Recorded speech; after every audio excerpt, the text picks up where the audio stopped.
Hi, it's Thomas Cook from Toronto's real estate team at RE/MAX Hallmark, and here is our September 2011 Toronto real estate market report.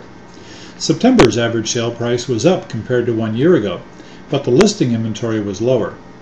We're going to talk about what's normal and what's abnormal in the September market as we go through this month's report. So let's look at some of the September Toronto Real Estate Board statistics. September MLS sales totaled 7,658 houses and condominiums in all the districts, and came in as the second best September in TREB history. 32% of the market sales were condo townhouses and high-rise suites, with 2,452 units changing hands during the month. Sales for the first 9 months of this year totaled just over 70,000 homes, on track to have an annual sales result close to 90,000. That would put 2011 in close competition to become the second best year for sales in the Toronto Real Estate Board's history. The September average sale price came in at $465,369, up a nice 8.9% from 1 year ago, and up 7.8% from the first 9 months of 2010. East of Yonge and south of Bloor in the CO8 downtown TREB district, the condo sales price average was $363,615, while west of Yonge in CO1, the average was $415,209. The low listing inventory has continued to be a major problem all year.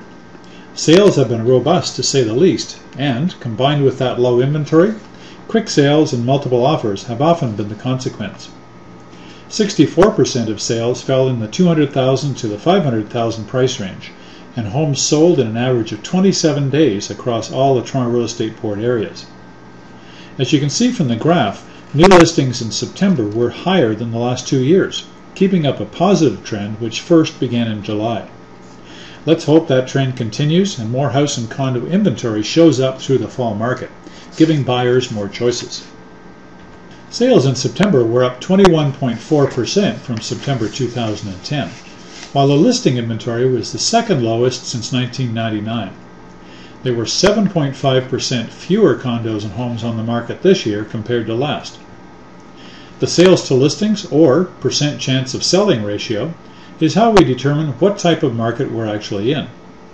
24 to 28% is a neutral market, below 24% is a buyer's market, and above 28% is a seller's market. In September, that ratio dropped to 40.7%. Still a seller's market, but not as frantic as it has been through the spring months.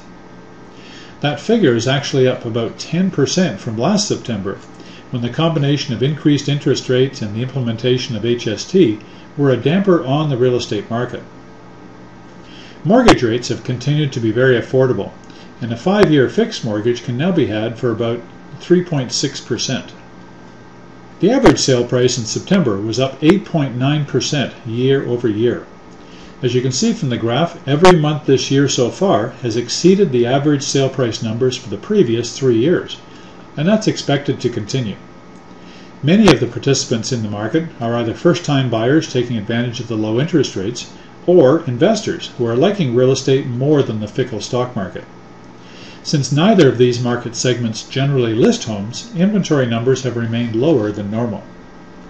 The difference in the average price and activity east and west of Yonge Street and south of Bloor in the prime downtown condo markets increased to over $31,000 this month, one of the widest gaps we've seen this year. Downtown condo average sale prices were up 14.3% in CO1, west of Yonge and south of Bloor, and up by a more modest 6.3% in CO8, east of Yonge and south of Bloor, compared to 1 year ago. Interestingly, in September, downtown condo sales west of Yonge outperformed the total Toronto market in terms of year-over-year appreciation, despite having several new buildings get registered and come onto the resale market. And the big west of Yonge improvement in average sale price came despite the CO1 ratio of sales to listings being a moderate 35.5%, and the CO8 ratio being a busy 42.5%. Although the CO8 listing inventory is down almost 15% from a year ago, that hasn't seemed to have boosted average sale prices at all east of Yonge. There will be more condo buildings completed and occupied this fourth quarter, so watch for inventory to increase slightly both east and west of Yonge. So where are the opportunities available to Toronto home buyers and sellers this month? Most notably, it's expected that interest rates will remain low for probably another 6 to 12 months. We can now arrange a 5-year, 30-year amortization mortgage with a 3.6% interest rate. With that rate, you'd pay approximately $4.55 monthly per thousand of mortgage. So therefore, a $300,000 mortgage would cost about $1,365 monthly. A terrific opportunity for buyers to take a look at what's available in interesting neighborhoods is to join one of our market experience tours. They go out daily and are customized to specific areas of the city and price ranges.